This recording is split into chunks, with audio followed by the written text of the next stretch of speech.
This video is brought to you by John Robson Guitar Tuition. If you enjoy the content, please consider supporting the channel by enrolling on a course, purchasing some guitar lessons or a t-shirt, or you can join my Patreon. Now, on with the show. Hello chaps, welcome once again to John Robson Guitar Tuition. As always, I do hope you're well. Today we are taking a little bit of a closer look at this guitar, one that you possibly saw me doing a first impressions video on Thursday. This is a Vox Virage SDC33. It doesn't belong to me, it belongs to a very kind viewer of this channel called David, who very generously loaned this guitar to me to do a couple of videos with. He thought it would be the sort of thing I would like, and he said, you want to check this out, maybe do a video on it, see what you think. So that's what we're doing. As I said, I did a first impressions video the other day, but I've since been playing it a little bit more and come to some conclusions with it. And I'll tell you exactly what those are right after we've heard how this guitar sounds in a mix.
And as always, you'll find a full tab for that piece of music in both Guitar Pro and PDF formats, along with a clip of me playing it and a jam track to play along with yourself. All of that is up on my Patreon page. There's the address, link in the description.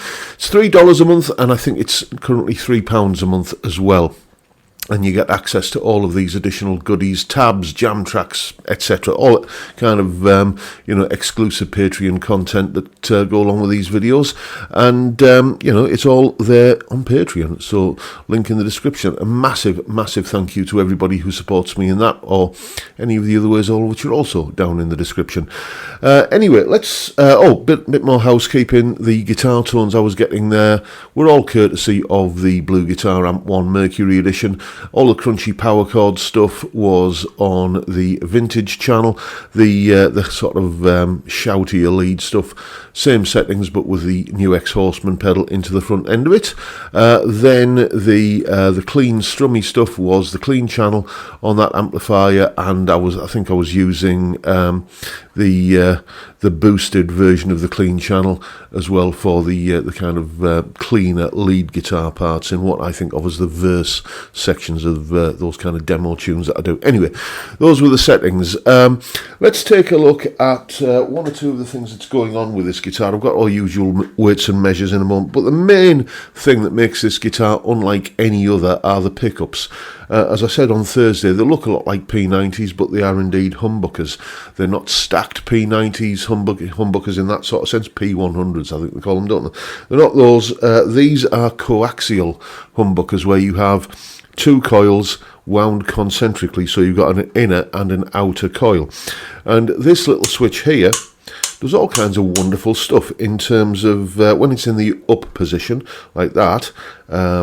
It's in the blurb for this guitar. It's that's referred to as the clean sound, and when you flick it down, that's the lead sound. Basically, it's just either, depending where you got the switch, adding or subtracting more winds to the pickup.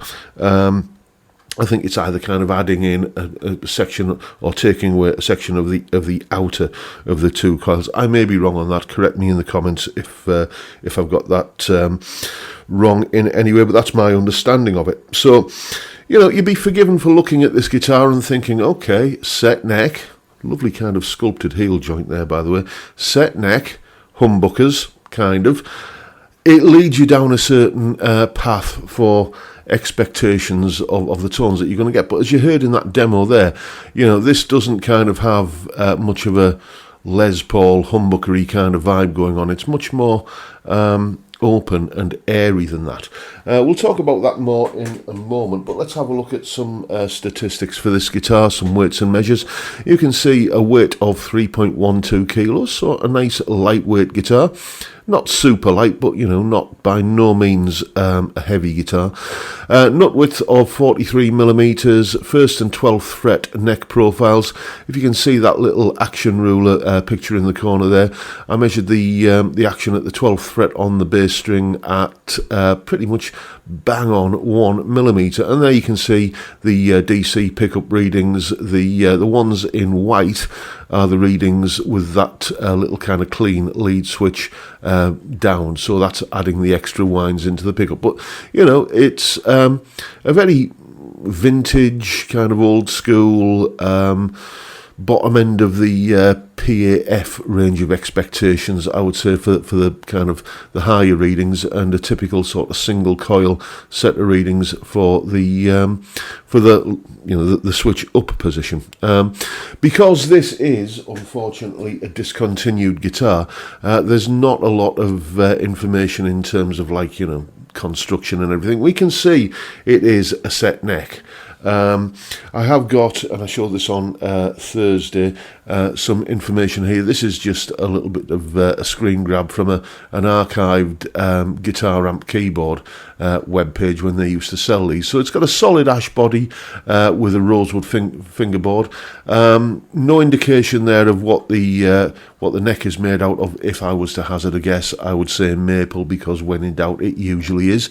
And you can see the scale length there is quite interesting as well, 25.125 inches.